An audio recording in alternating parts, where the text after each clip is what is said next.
A billionaire keeps visiting a small flower shop run by a single mother when one day her son asks, "Are you the man from Mummy's diary?"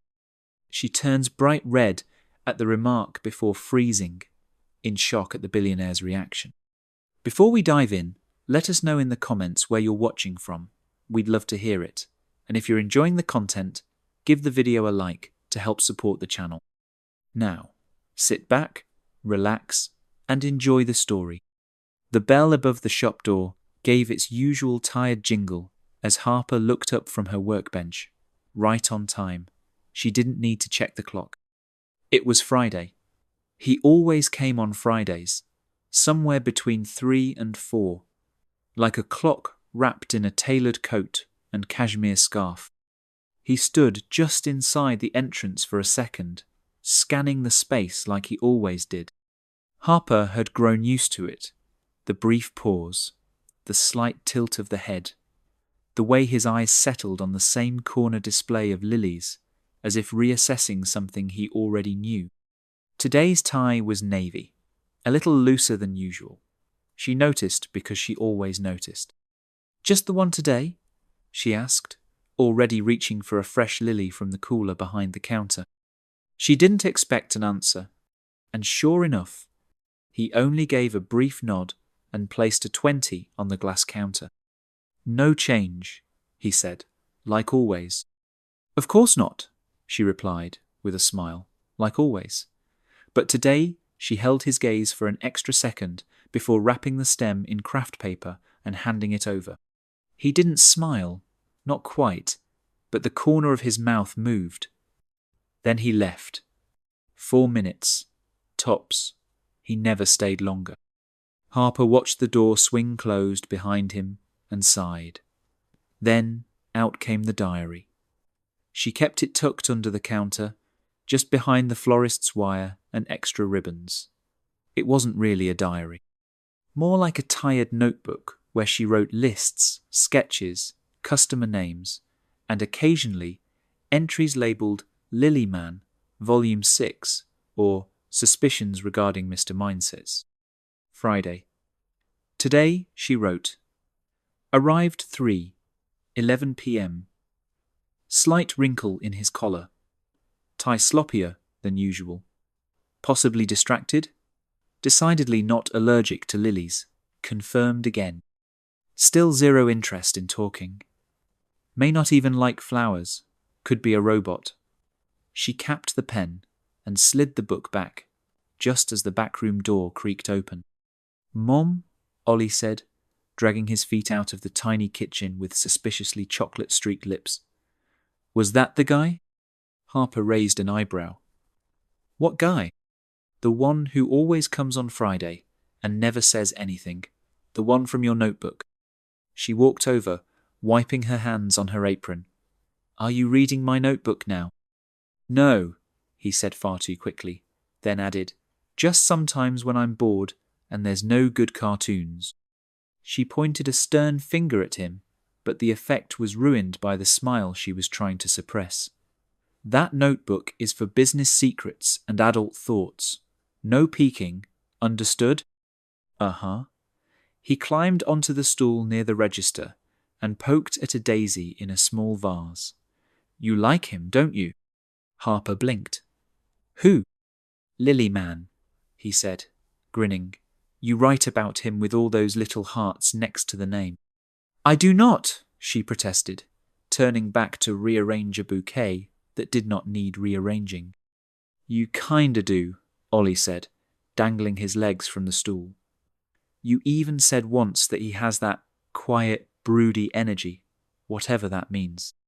Harper muttered something about misbehaving children and ran a quick mental list of how many entries she needed to shred. By the time Saturday rolled around, Harper found herself glancing at the front door more than usual, despite knowing full well he never came in on weekends. She scolded herself for noticing, and again on Monday when she caught herself pausing while filling a vase of freesias, expecting to hear the bell. She was beginning to lose track of whether she was actually intrigued by him, or just charmed by the idea of him, This mysterious man with no name, no backstory, just a pattern. Her regular customers, Mrs. Talbot and the Henderson twins, came and went as usual. The days blurred together, punctuated by early mornings, sticky countertops, and Ollie's endless questions about insects, planets, and which Pokemon could hypothetically survive in the rainforest. Then Friday came again. It was raining, just a drizzle, and she figured maybe he'd skip this time. But right at 3:14, the bell rang. He stepped inside, damp around the collar. The cuffs of his pants splashed darker by the street water. This time, he hesitated before walking to the counter. Harper didn't say anything at first, just handed him the lily and raised her chin a little, curious. He seemed more tired today. "Long week?" she asked. "Always," he said. His voice was deeper than she remembered. She guessed it fit the rest of him, efficient, slightly worn, expensive in an understated way. Ollie appeared suddenly from behind a shelf of tulips, holding a watering can too big for him. "Hi," he said. Grayson glanced down, offering the faintest nod. "That's Lily Man, isn't it?" Ollie turned to Harper with a gleam in his eye. "Is he the one from your diary?" The silence that followed wasn't loud, exactly, but it had weight. Harper froze. She didn't even look at Grayson right away. Her ears burned. "Ollie." But the damage was done. The word diary had landed like a brick. Grayson's mouth opened like he was about to laugh. Then something changed. His smile faltered. For a fraction of a second, his expression shifted. Not amused, not annoyed, something else. Harper finally looked at him. He seemed caught, not in a charming way, but in a way that made her stomach tighten. He blinked once, then gave Ollie a polite nod. "I'll see you next week," he said. And just like that, he was gone, lily in hand, stepping out into the drizzle without another word. Ollie leaned against the counter, still holding the watering can. "What did I say?" Harper exhaled slowly, then crouched to his level. "Hey, next time, maybe don't mention private things in front of strangers, okay?" "He's not a stranger," Ollie said matter-of-factly. "He's been coming here longer than Mr. Tran's turtle has been alive." That is not a very comforting comparison. She stood up, feeling her pulse still buzzing under her skin. The bell over the door had stopped echoing a while ago, but she could still picture him walking away, a lily in one hand, expression unreadable. Not angry, not cold, just something else. Later that night, after Ollie was asleep and the house was quiet, Harper opened the diary. She flipped back to the earliest mention of him, to the first scribbled nickname and doodle. She'd made fun of herself back then, joking about daydreaming during work hours, inventing a romantic backstory for a man who probably just liked lilies. Now she stared at the page longer than she meant to. She closed the book without writing anything new. Not yet. The Saturday after the diary incident, Harper kept herself busy scrubbing the front window of the shop, even though it had rained all morning and no one was out to see the glass shine. Ollie had been unusually quiet too, either sensing the tension she couldn't seem to shake or, more likely, deeply invested in colouring the solar system on a stack of florist invoices. Every time the bell above the door rang, Harper straightened a little too quickly, only to find it was Mrs. Talbot picking up tulips or the mailman dropping off flyers. By the next Friday, she'd convinced herself he would come, that everything had been harmless, a silly comment from a curious kid, not the kind of thing to drive someone away. But the hour passed, then another.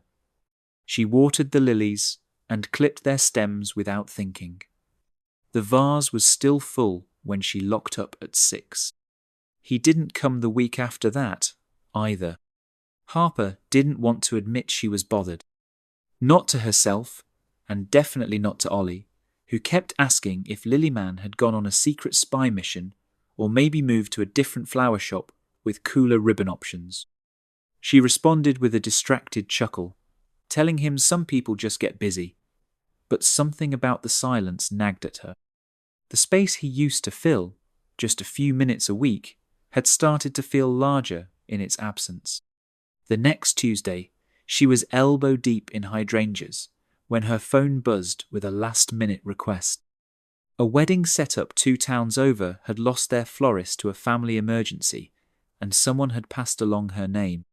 The bride was desperate, polite, and willing to pay double for Harper to salvage the arrangements. With business slower than usual, she said yes before she had time to overthink it. Saturday morning was chaos. Harper drove out with the back of her hatchback, crammed with crates of flowers and buckets, wedged between boxes of glassware and toolkits. Ollie was spending the weekend at a friend's house, so she had the rare chance to work without interruptions. The venue was a sprawling white manor set on a hill, all sleek lines and manicured hedges. Staff buzzed everywhere, caterers, decorators, photographers already setting up the perfect angles.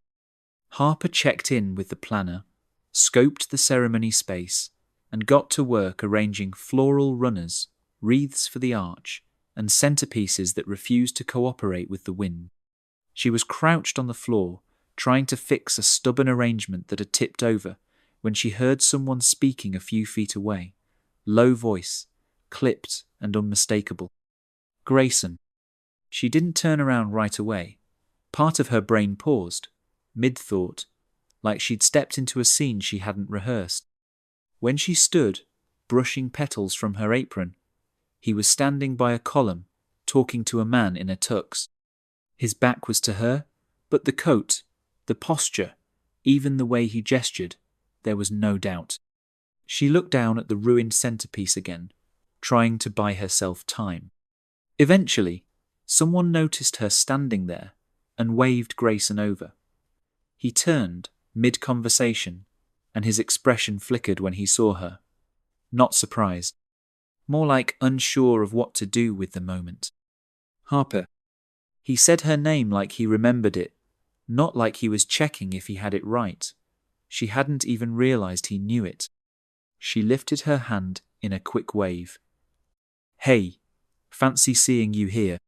He came closer, glancing down at the floral mess at her feet. Need a second pair of hands? I need about 8, she said, then added. But it's mostly under control, just some strong opinions from the wind. He gave a small nod. The bride's my sister, technically half-sister. I'm just here for moral support and the checkbook. That explains the 10-foot orchid display by the entryway, she said, cracking a smile. Not subtle. I wasn't involved in that decision, he replied. I just paid for it. She looked at him properly for the first time in weeks. He seemed the same on the surface, immaculate suit, quiet calm, but he wasn't hiding behind the same aloofness as before. His voice had a slower rhythm, like he wasn't rushing to be somewhere else. I missed the lilies, he said, after a pause. She blinked. What? I missed the routine, he said, then looked toward the main hall as people began gathering. Sorry for the way I left things. I didn't handle it well. You don't have to apologize, she said quickly, but he held her gaze for another second. I do, he said, softer. Someone called his name, and he gave her a look that almost resembled reluctance. Then he walked off, disappearing into the crowd. Later, as the evening light softened and the candles on the tables flickered in the dusk, Harper finished her work and quietly slipped away. She didn't want to linger. That night, after the long drive home, she poured herself a glass of wine and sat at the kitchen table with her diary open. She flipped to a blank page and held her pen over the paper for several minutes. She thought about writing down the moment by the column, his voice when he said her name, the way he looked less like a mystery and more like someone trying. But she couldn't find the words. Instead, She closed the notebook without writing anything at all. It started slowly after the wedding. The following Friday, Grayson didn't come. But the Friday after that, he walked in near closing with his usual quiet air and the faintest shrug when she raised an eyebrow at the late hour. He bought 2 lilies that time instead of 1. The pattern shifted. He still came on Fridays, but not always. Sometimes he appeared on Tuesdays, once on a Sunday, once on a rainy Wednesday, just before noon when Harper was elbow deep in eucalyptus. Each time he seemed more relaxed, like he wasn't just squeezing her in between board meetings and polished obligations. Once he arrived with a half-finished coffee and no flower request, just a vague comment about needing fresh air and something less concrete than spreadsheets. She made him a bouquet of wildflowers and handed it over without charging him. He looked down at it, a little baffled, like no one had given him anything without a receipt attached in years. Ollie began keeping score. "That's the 3rd time this week," he'd whisper, peeking from behind a rack of greeting cards. "Maybe he's in love with the peonies. Or with you. Probably both." "Peonies are out of season," Harper said without looking up. "So are your excuses," he replied, already halfway back to his drawing pad. When Grayson showed up again that Friday, she didn't bother asking what he wanted. Instead, he handed her a folded brochure. "I'm throwing a benefit gala. Fundraiser for a community housing program. I thought maybe you could do the flowers. Paid gig, obviously." She glanced at the brochure. It looked as expensive as the event probably was. Deep navy paper, silver embossing, a logo with a stylized key. "You could have just emailed," she said. "I could have," he agreed. "But then I wouldn't have had an excuse to offer you coffee after." She narrowed her eyes at him. "So this is business?" He tilted his head, pretending to consider. "Business. Adjacent." They met 2 days later at a small cafe near the park. Neutral ground. The kind of place with slightly mismatched chairs and a chalkboard menu that changed every hour. He was already seated when she arrived, not in a suit for once. A grey sweater, dark jeans, sleeves pushed up like he'd tried to dress like a normal person and hadn't quite succeeded. She ordered a chai latte and slid into the seat across from him. "So," she said, tapping the edge of the brochure, "are we talking orchids suspended from the ceiling or tasteful centerpieces and nobody cries about color palettes?" "Somewhere in between. The board wants photos for press. I want something people remember." They talked through ideas, themes, costs. Somewhere between the second coffee and the mutual complaint about ballroom lighting, she found herself telling him how she used to paint. Not in a casual hobbyist way, but seriously, obsessively, large canvases, art shows, commissions, before she ever imagined having a kid or running a flower shop with leaky pipes. "I sold a piece once for 2,000, she said, surprised by how long it had been since she'd said that out loud. "Felt like a scam. I spent most of it on rent and a used fridge. Do you still paint?" No time, no space. And after a while, you start thinking maybe you imagined the whole thing, like a different life happened to someone else, and you just borrowed the memory. Grayson didn't answer right away. He watched the steam from his coffee spiral upward, then finally said, "I know what that feels like." She waited, but he didn't elaborate. Instead, he asked what kind of lighting brought out the best in lilies, and the moment passed. Later that week, she was elbow deep in marigolds when the shop phone rang. She balanced it between her shoulder and ear, trying not to drop the shears. "Hello. This is Mrs. Kent from Elmwood Elementary," said the voice on the line. "I just wanted to follow up on a funny little thing your son said in class today." Harper closed her eyes. What did he say? Well, the teacher chuckled. They were drawing their families, and Ollie said something about a secret boyfriend named Grayson who buys flowers and makes his mom laugh. He was very enthusiastic about it. There was a pause. Harper made a noise that was supposed to be a laugh but came out sounding like a cough. Oh, well, that's creative. No worries at all, the teacher said. Just thought I'd pass it on in case you needed to clarify anything at home. After she hung up, she stood there for a full minute, staring at a wilting carnation like it owed her an apology. She debated texting Grayson, then decided against it and called him instead. He answered after 2 rings. Let me guess, he said. Peony emergency? No, worse, Harper said. You've been promoted to imaginary boyfriend status, Ollie told his teacher. I got a call.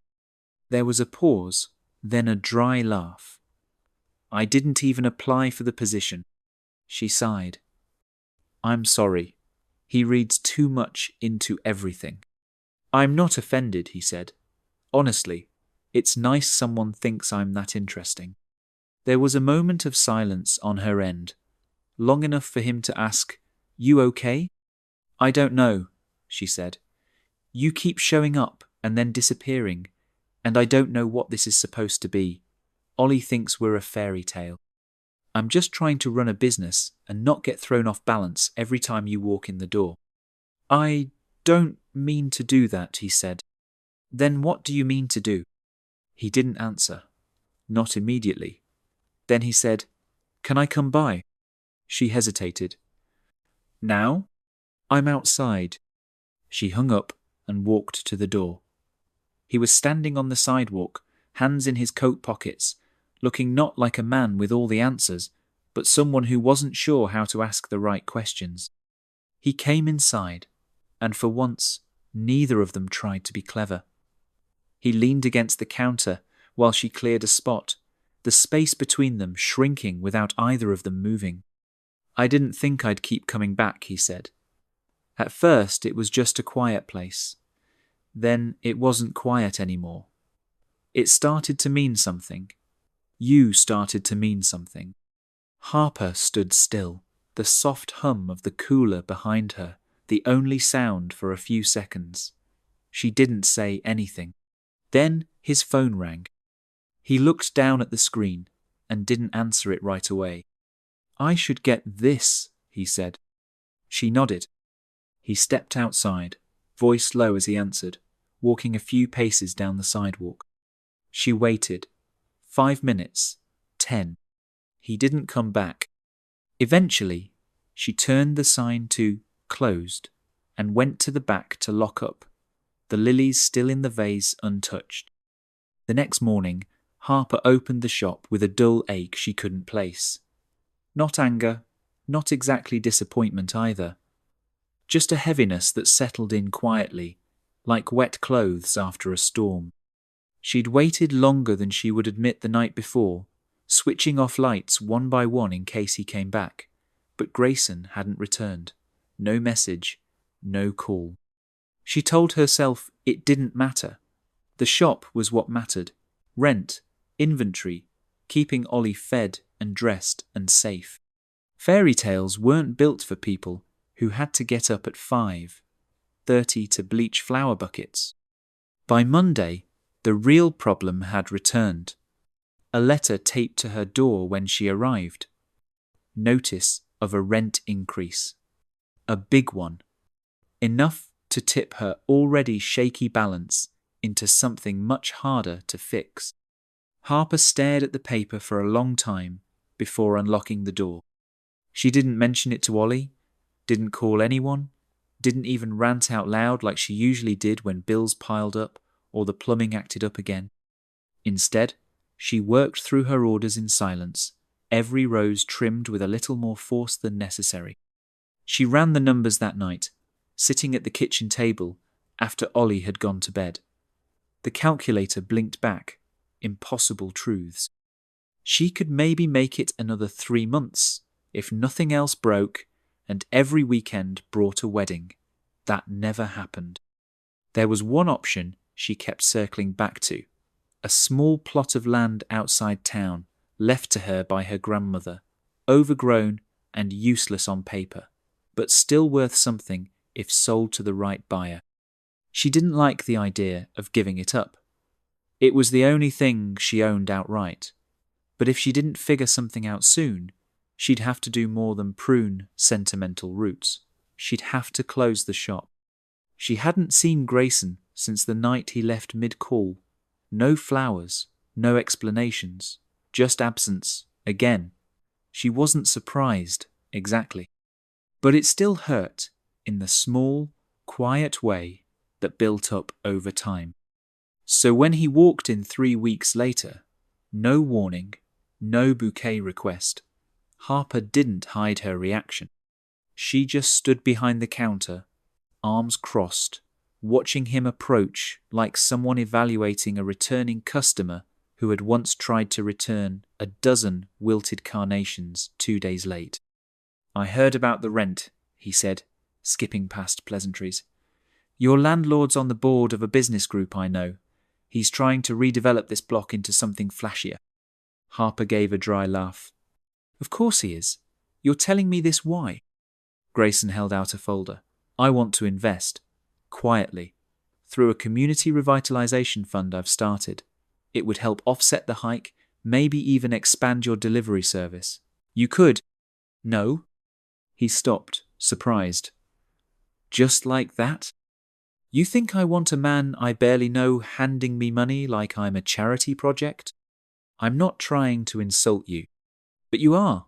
You're walking in here, assuming I'd be okay with this because, what, my windows aren't shiny enough? Because I don't serve espresso while people shop? I'm offering help, Harper." I didn't ask. For a second, neither of them moved. Then he nodded slowly, like he understood more than he let on.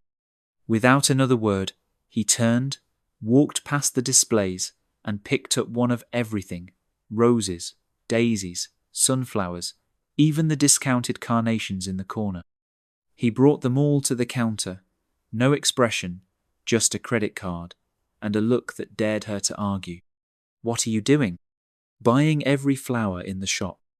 "Are you kidding?" "Nope." "You realize this is petty and weird, right?" He swiped the card. "It's a very expensive tantrum, but at least it's one I can afford." She didn't know whether to laugh or slam the register shut. After he left, arms full of crinkling paper and crammed bouquets, the space felt strangely empty.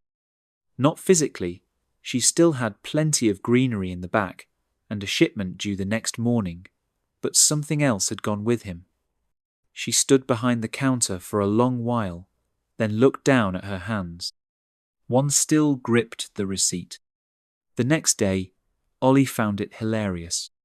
"Did he really buy everything?" he asked, mouth full of cereal. "He did. Even the sad flowers no one likes? Especially those." Ollie grinned and pulled something from his school bag. A folded piece of paper, the kind he used for his drawings. He handed it over. "It's for him." She unfolded it and saw a child's drawing of a lily, coloured with green and blue, even though lilies weren't blue. At the bottom, in blocky letters, "Thank you for making Mummy smile." She didn't know when he'd seen her smile like that. Maybe she had and hadn't noticed. She set the paper aside, unsure if she'd ever deliver it. 2 days later, an envelope arrived. No return address. Just her name, written in neat, careful script. Inside was a bank slip. A donation had been made to the property owner's development fund, enough to offset the rent increase entirely, under a listed grant called Small Business Legacy Program. She didn't need to ask who had done it. She spent the rest of the day in a strange fog. Not angry, not grateful either, just unsettled. Like something had been taken from her, even though she still had the shop. That evening, after Ollie had gone to sleep, she opened her diary. The last entry was half finished, a sentence cut off in the middle. She stared at it for a long time. Then, slowly, she tore the page out, folded it in half, and tossed it into the trash. She didn't write a new one, not yet. Harper didn't see Grayson for weeks after the anonymous donation. No more Friday visits, no unexplained appearances, no lilies. At first, the quiet annoyed her. Then it just became part of the rhythm. She got back to early mornings and invoices, to wiping flower buckets and explaining to customers why baby's breath was not a weed, despite the rumours. She focused on the numbers and the calendar, not the gap where he used to stand. When someone suggested she meet Eric, it felt like a reasonable decision. He was the brother of one of her regulars, new in town after taking over a dental practice from someone retiring. Clean-cut, mild-mannered, easy to talk to. No strange mood swings, no cryptic departures, no unsolicited flower raids. Their first date was simple, a walk around the lake with hot drinks and too many ducks. Harper liked that Eric didn't try too hard. He asked polite questions, laughed at her jokes, offered to carry her bag even though it only held a water bottle and some trail mix. It was fine. She saw him again a week later for dinner. Then again for a Sunday market stroll. There were no sparks, no mysterious tension, just steady, pleasant companionship. It felt like putting on a coat that wasn't your colour, but at least it kept you warm. Ollie wasn't thrilled, but he didn't protest either. He mostly ignored Eric, and when asked later what he thought, he said, "He smells like toothpaste and doesn't know the difference between a brontosaurus and a brachiosaurus. So, meh."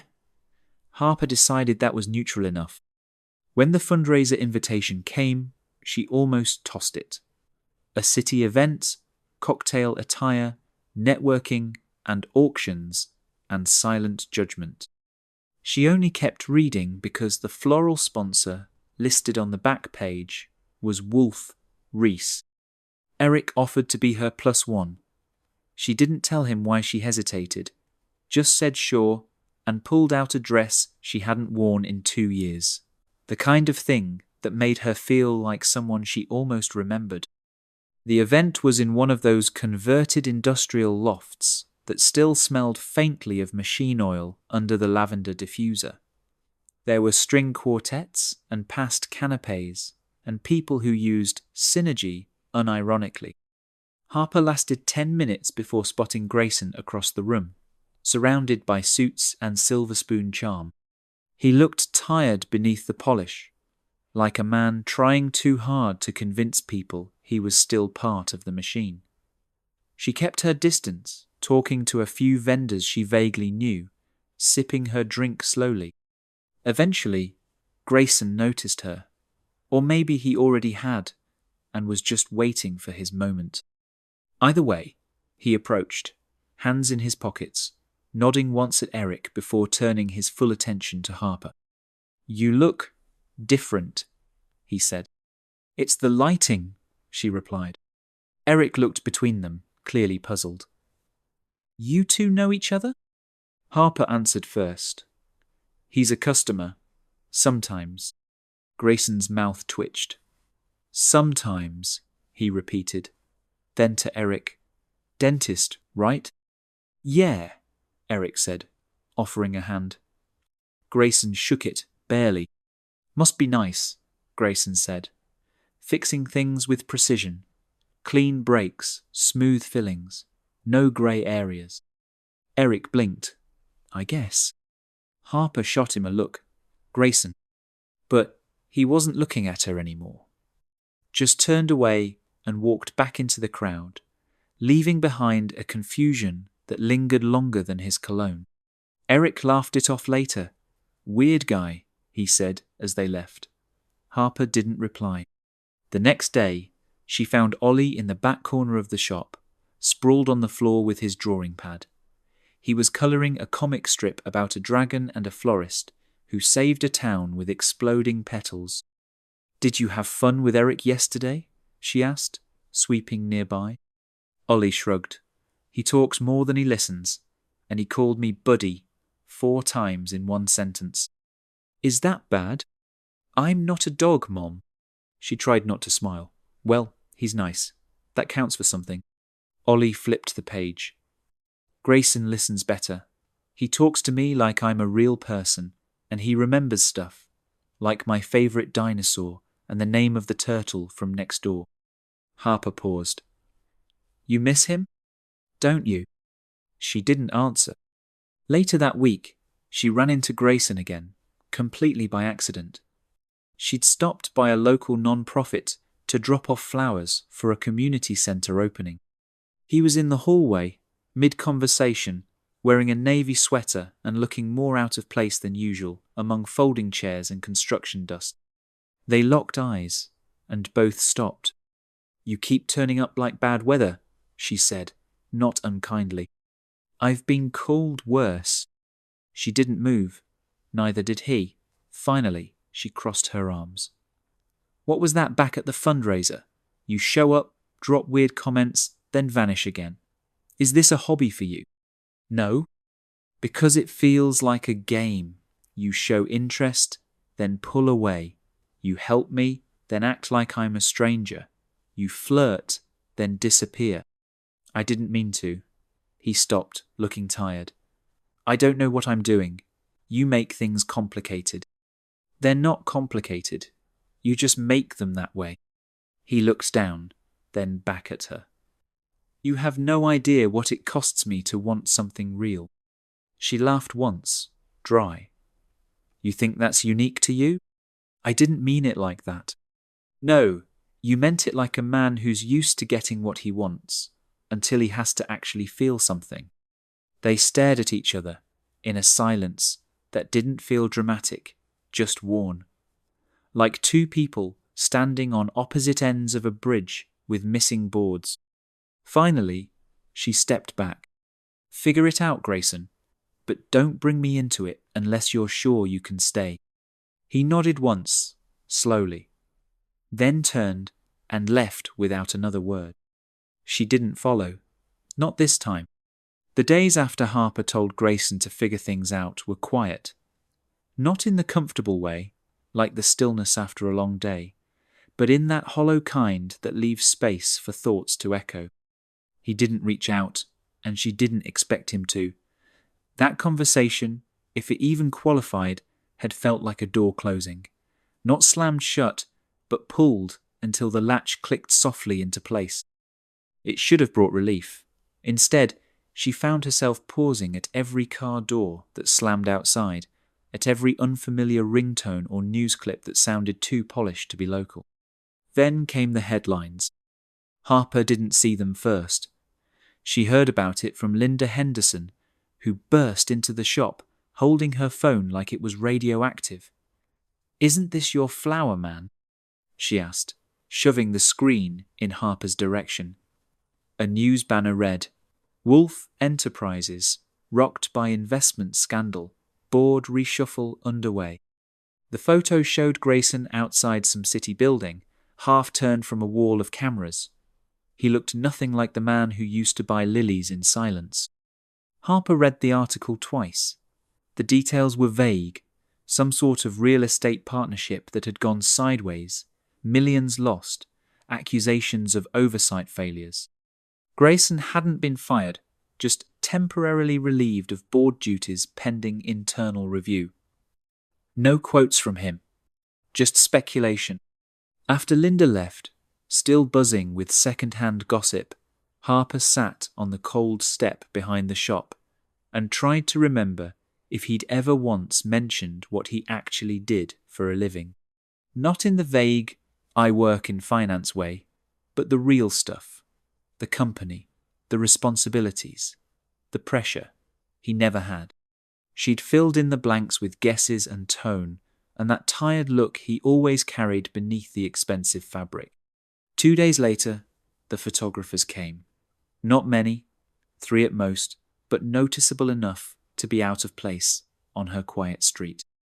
One parked across from the shop with a long lens, Another loitered by the bakery 2 doors down pretending to browse.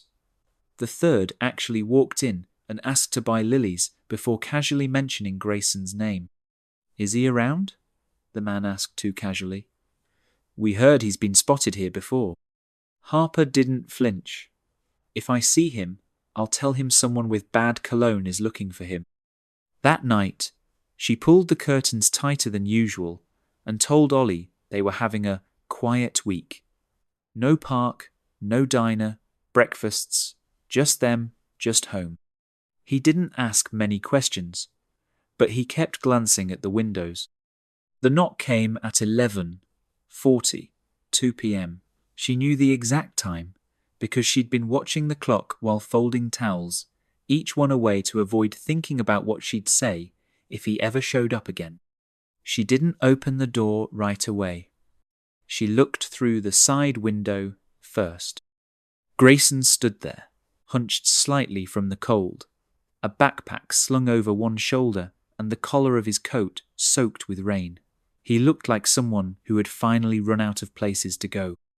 She cracked the door just enough. "You're not exactly low profile." "I know. There are cameras outside. I parked 2 blocks over and came through the alley." She stared at him. "You need a place to crash?" He nodded once. "Just for the night. I'll be gone before morning." Harper hesitated. She thought about Ollie sleeping down the hall, about the shop downstairs, about how this could all go sideways. Then she opened the door fully and stepped aside. They didn't say much as she led him downstairs to the flower shop and unlocked the back room.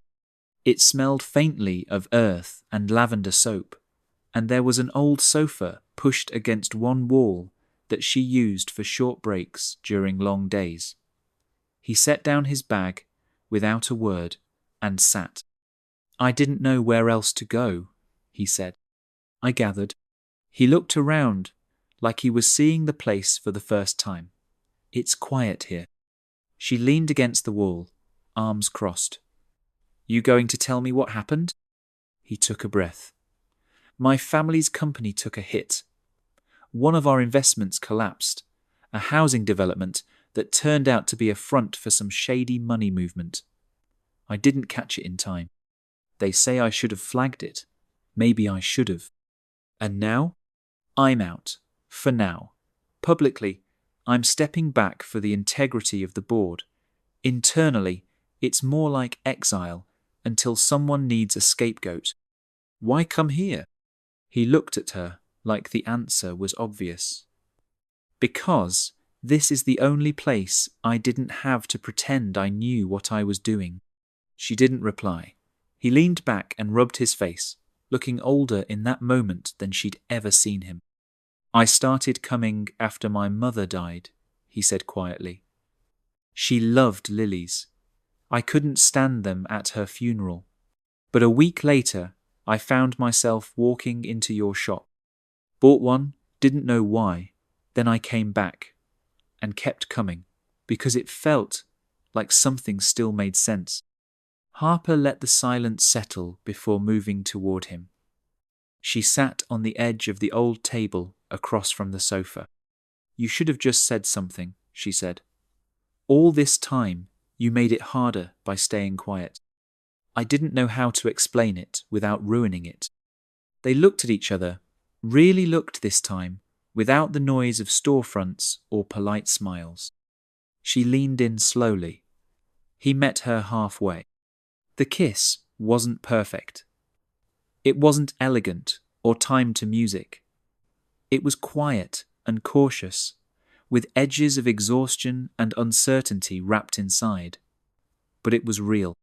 She pulled back first, barely, resting her forehead against his. "Don't disappear again," she said. "I won't."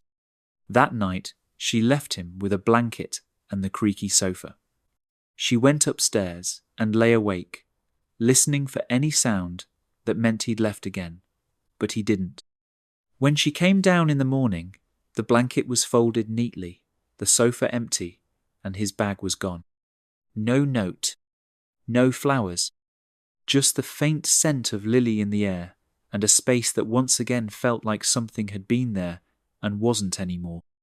The morning after Grayson left the flower shop's back room without a word, Harper didn't look for a note.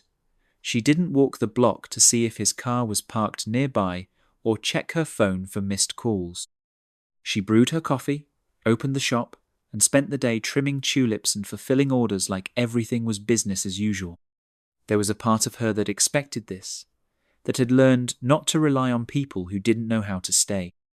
But another part, the one that had let him in, the one that remembered how his voice softened when he talked about his mother, felt like something had been pulled out by the roots. She didn't cry. She didn't rage. She just moved forward. The days picked up speed. Orders came in steadily, and Harper started saying yes to things she used to postpone. Seasonal subscription boxes, local workshops, partnering with the cafe down the street for a flower and latte promotion. Ollie helped design the flyer with crayon illustrations that made the tulips look vaguely like rocket ships, but people loved it. The shop felt different, brighter somehow.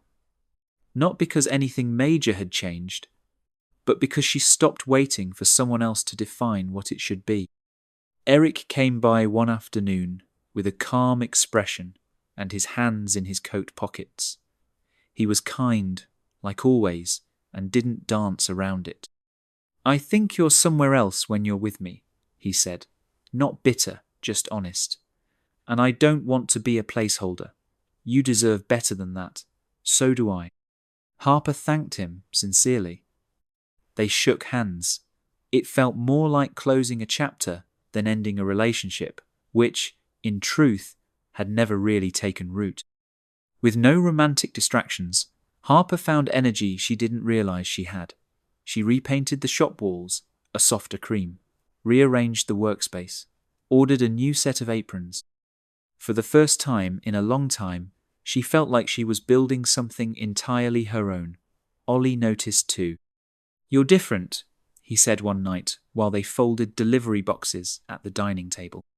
"Different how?" "Lighter. Not like weight. Just like you breathe easier." She looked at him, surprised by how perceptive he could be when he wasn't glued to a dinosaur book. "Maybe I do." Weeks passed without a single word from Grayson. No lilies, no postcards, no cryptic text messages. Eventually, she stopped checking. Not out of anger, just acceptance. Some people leave, and sometimes they don't come back. Then, one Thursday morning, a letter arrived with no return address. Just her name on the front in handwriting that was unmistakably his. She didn't open it right away. She waited until the lunch rush died down, until the last customer left with a mason jar of freesias and a story about their anniversary. Inside the envelope was a formal invitation to a gallery event in the city. One of her old pieces, White Noise, a canvas she hadn't thought about in years, was being featured in a show about the personal and the perennial. Below her name, in smaller print, it said, "Harper Bell, Mixed Media, New Bloom Collection." She turned the card over. On the back, written in ink, "You didn't just make flowers bloom, you made me bloom, G." She stared at it for a long time, heart steady, not rushing ahead. Then she set it down and quietly went to the back to look through the old portfolio she kept in a crate under the supply shelf. The gallery was tucked into a corner of the arts district, surrounded by bookstores and small wine bars with narrow tables. Harper hadn't worn heels in over a year, but she dug them out anyway. Her hair wasn't doing anything special, and she'd done her makeup with a shaky hand, but when she looked in the mirror before leaving, she saw someone who was no longer afraid of unfinished stories. She walked through the entrance and was greeted by warm light and soft instrumental music. A young woman handed her a program. Harper opened it and skimmed the list of names and titles. her breath caught on page 3. Alongside white noise was another entry. Re-entry, oil on canvas. Artist unknown, donated by G. Wolfe. She followed the small plaques around the room until she found it. It was a painting of a single white lily, centered against a muted grey background. No vase, no frame. Just the flower, slightly off-center, textured, and layered in a way that made it feel alive. Beside it was a small engraved plaque with a quote, not from a book or a poem, but from her own handwriting. He buys lilies, always just one. Never says why. Probably doesn't even like flowers. Maybe he's a robot. Maybe he's the only real person I know. It was her diary entry. From the very first week he'd visited the shop. She hadn't shown it to anyone. Not even Ollie. Somehow he had found it, or remembered it. Or maybe just memorized the rhythm of her words. She turned slowly and found him standing a few feet behind her, hands folded, hair shorter, suit simpler. Not the version of him from glossy headlines or tabloid speculation, just a man waiting for a sign. "I wasn't sure you'd come," he said. "You didn't leave a lot of instructions. I figured I owed you something that didn't vanish in the morning." She nodded toward the painting. "You did this?" "No," he said. "I commissioned it. Based on how I remembered it. Based on how I remembered you." Harper stepped closer. "Why now?" "Because I had to fix the things I could fix. My company. My name. My habits. But I didn't come back until I knew I wasn't just returning to run from something else." She didn't answer right away. The noise of the room faded. The music looped gently behind them. For the first time since the beginning, there was no hurry, no pulling away. Just the quiet question of whether they were still the same people, just a little more grown, a little more true. "I'm not a soft place to land," she said finally, "and I'm not waiting to be rescued." "I know," he said, "but I'd still like to stand beside you, if that's something you'd consider." She tilted her head slightly, not quite smiling.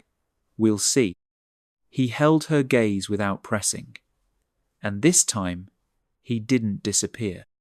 1 year later, the shop on the corner looked almost the same to anyone passing by. The windows still fogged on cold mornings. The bell above the door still gave its lazy chime. And the air still smelled like eucalyptus, soil, and the occasional cinnamon bun when Harper forgot to eat lunch and resorted to bakery leftovers. But everything beneath the surface had shifted. Not dramatically, not all at once, just quietly, steadily, like roots growing deep enough to hold through the next storm. The second shop had opened 6 weeks ago in a busier part of town. Harper hadn't planned on expanding, but the idea had taken hold during a conversation over takeout and printer paper. Grayson had drawn up mock floor plans on the back of an invoice, and she'd laughed, telling him he was out of his depth.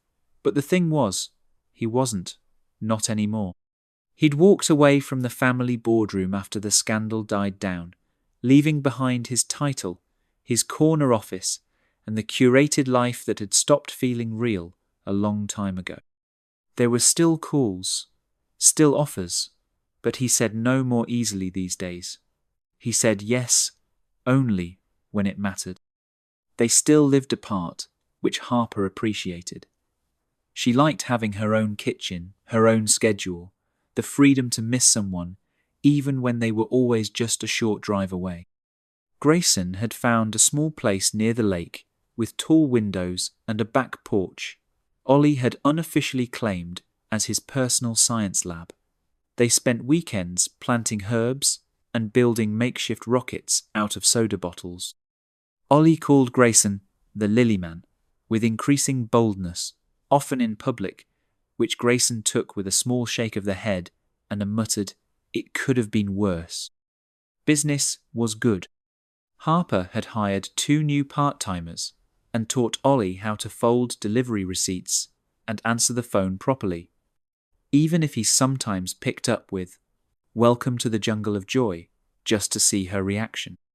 The old anxiety that used to live in her chest, tight, humming, persistent, had loosened. It wasn't gone. She still had days where it crept back in, especially when things went too well. But she'd learned how to breathe through it, how to trust the parts of her life that no longer needed guarding. Grayson hadn't tried to buy her shop again. Instead, he supported her the way she actually needed: time, help when she asked, space when she didn't, and an unexpected gift one Wednesday afternoon: a sturdy used van with her shop logo hand-painted on the side, complete with flower decals and a bumper sticker that read, "Florists do it with stems." She had laughed so hard she nearly forgot to be touched. Ollie's birthday came on a bright April Saturday. The shop was closed for the afternoon, and she let him decorate the place however he wanted. The result was chaotic and charming: balloons tied to watering cans, streamers looped through spools of ribbon, a cupcake tower placed dangerously close to the cash register.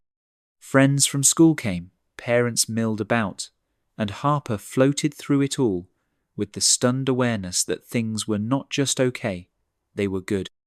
Later, after the guests had trickled out, and the floor was littered with frosting smudges and paper hats, Ollie rummaged through a drawer and pulled out a small, carefully wrapped box. He looked up at Grayson and grinned. "This is for you," he said, handing it over. "You're not my stepdad or anything, but you're still kinda stuck with us." Grayson raised an eyebrow. "Thanks, I think." Ollie bounced on his toes while Harper watched from behind the counter, wiping down the cake knife.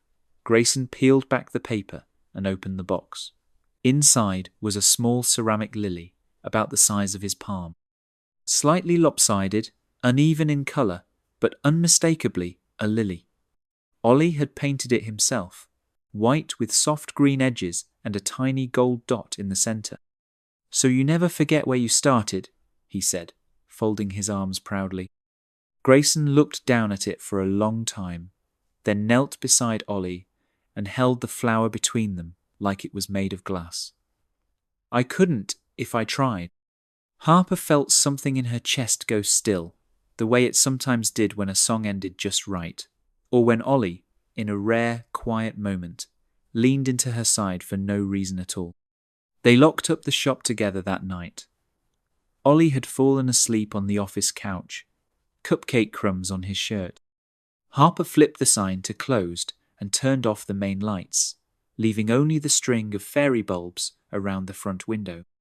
Grayson stood beside her, holding the keys in one hand and the ceramic lily in the other. He glanced around the dim shop, then at her. "I used to think I was just passing through here," he said, stopping in on the way to whatever came next.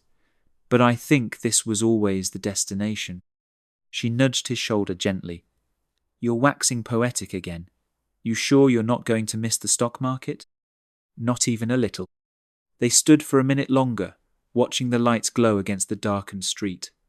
Then Harper turned to him with a smile that didn't need explanation. "I started a new diary," she said. "Yeah?" Entry number 1. "I think I found the plot twist." Grayson slipped the lily into his coat pocket and reached for her hand without saying anything else. They didn't need to. The door clicked shut behind them, and the flower shop stood quiet and full, the way it always did when something had finally bloomed the way it was meant to. Outside, the night had that gentle hum only small towns seem to carry, a mix of distant tires on wet pavement, the soft whir of a street lamp, and the occasional bark from a dog 2 blocks over. Harper and Grayson stepped onto the sidewalk, the air cool but not sharp, scented faintly with something sweet that lingered from the day's bouquets. They didn't speak right away. They didn't need to. After everything, after the starts and stops, the silences and misunderstandings, the letting go and the coming back. There was something comforting in the quiet between them. Harper looked up at the sky, half expecting stars and catching only cloud cover, but even that felt fitting. It didn't have to be perfect. It just had to be real. She thought about how far things had come from the first lily he'd bought. A single flower in the hands of a stranger. She'd joked once in her notebook that maybe he was a robot, too polished and too silent to be anything else. But now, here he was, weathered, softened, no longer a mystery, but a man who had chosen her shop, her boy, her life, not out of novelty, but because he'd come to understand its value. Beside her, Grayson shifted slightly, as if sensing her thoughts. "You know," he said, "I used to think the hardest part of change was the leaving. But I was wrong. It's the staying. Showing up when things are boring, messy, real." Harper glanced over at him. "You're saying you've finally embraced unpredictability. I'm saying I bought rubber boots in case Ollie insists on another pond experiment." She laughed, full and open. It caught her off guard a little, the way joy could still sneak up like that. A year ago, she'd been barely treading water, holding everything together with duct tape and instinct. Her diary had been more of a venting space than a record of dreams. And now, she was planning spring workshops, training new hires, setting up pre-orders for prom season. She was kissing someone who'd once only existed in the scribbles of a half-serious notebook entry. She was watching her son thrive, his world wider and more vibrant than she ever could have imagined when it had been just the two of them. They reached Grayson's car, parked under the dull glow of a streetlight. Ollie snored softly in the back seat, buckled in and curled around a stuffed sloth. Grayson opened the door carefully, adjusting the blanket around him with the kind of practiced gentleness that couldn't be faked. Harper watched from the curb, arms wrapped around herself, the fullness in her chest now a steady, quiet warmth. "I still don't know what comes next," she said, almost to herself. Grayson looked up. "I don't think we're supposed to. That's why it's good. You're getting very philosophical tonight." He locked the car and walked back toward her. "Blame the ceramic lily. It unlocked something in me." She smiled and stepped into his arms, resting her head against his shoulder. The wind picked up slightly, rustling the last few leaves clinging to the trees, and Harper closed her eyes, letting herself be still, letting herself believe. A year ago, her world had felt like something in recovery, patched together, unsure, hopeful, but cautious. Now it felt rooted, not perfect, not shiny, but hers.